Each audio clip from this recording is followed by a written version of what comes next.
Muslims claim that the Quran is the speech of God, but in this video, we're going to put that to the test and see if the Quran is truly the speech of God or the speech of a frustrated and very angry, miserable man. First of all, it's very important to know that in the year 610 AD, Muhammad proclaimed prophethood in Mecca. He stayed in Mecca till 622 AD, but in those 12 long years, only a handful of followers accepted his newfound religion, Islam. Imagine how miserable and frustrated Muhammad must have been in those 12 long years, with around 70 to a maximum of 100 followers only. Even his own family, his own tribe, the Quraysh of Mecca rejected him, and only a small number of people accepted him as a prophet. Muhammad in Mecca was weak and did not have the power or force to attack people or force them into Islam. But when he went to Medina, things drastically changed and Islam spread by the sword. Now, please listen carefully. Pay attention. If we can find this same frustration in the very first chapters of the Quran, then we must conclude that this Quran cannot be the speech of God, but actually the words of a frustrated, angry false prophet who failed to find followers in Mecca. So let us do some investigation together. In the right chronological order, the second chapter of the Quran, Surah Al-Qalam, chapter 68, in verses 13 to 15, we read, "Foul-mouthed, and in addition someone of improper lineage, in other words, a son of a whore."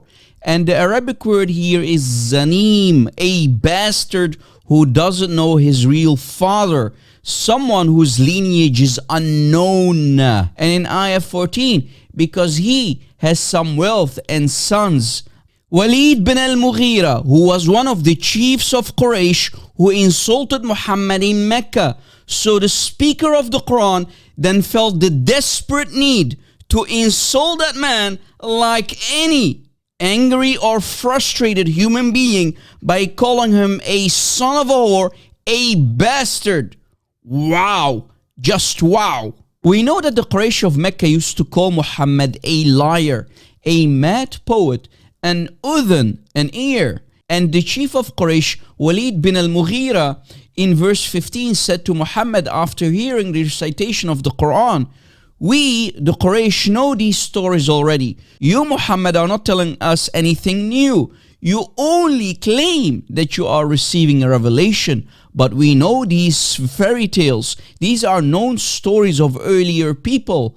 Asatir al-awwaleen, tales of the people before you."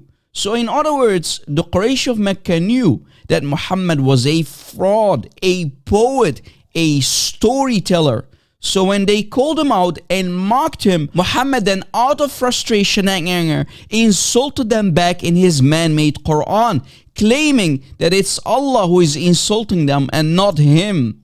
What a mess. Muslims, how can this be God?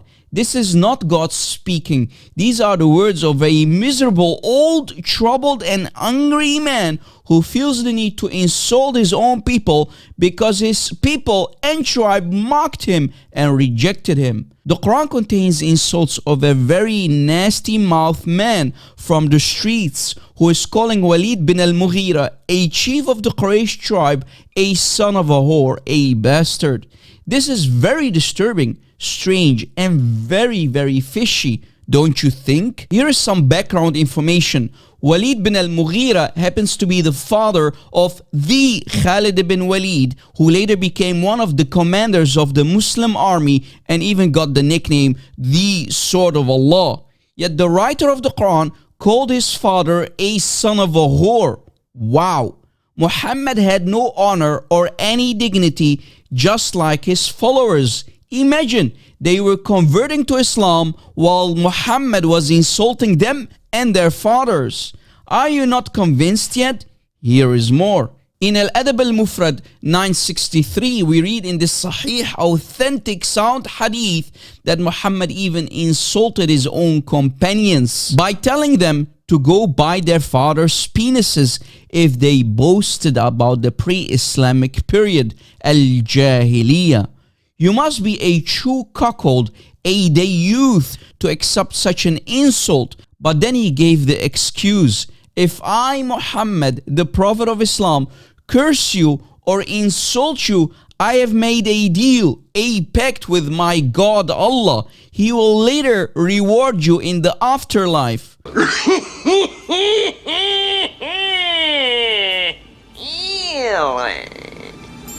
What a brainwashed ummah. What a brain that nation Islam is. Muslims, where is your honor and where is your dignity?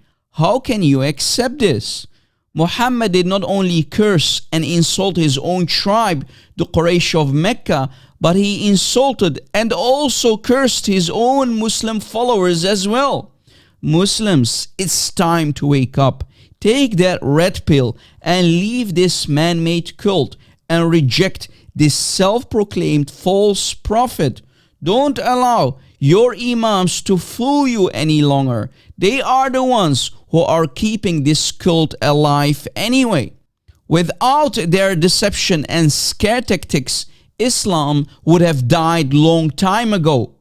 Even the famous Imam Yusuf al-Qaradawi once said, if they had got rid of apostasy punishment, Islam would not exist today. لم يتركوا الردة، لو تركوا الردة ما كان هناك إسلام، كان انتهى الإسلام منذ وفاة الرسول عليه الصلاة والسلام.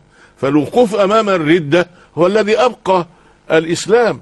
وفي آية المائدة إنما جزاء الذين يحاربون الله ورسوله ويسعون في الأرض أن يقتلوا أو يصلبوا، جاء عن أبي قلابة وغيره من التابعين إن هذه جاءت في المرتدين، وجاءت أحاديث كثيرة، مش حديث واحد ولا اثنين ولا ثلاثة، أحاديث كثيرة عن عدد من الصحابة يعني في أن يقتل المرتد. حديث ابن عباس من بدل دينه فاقتلوه.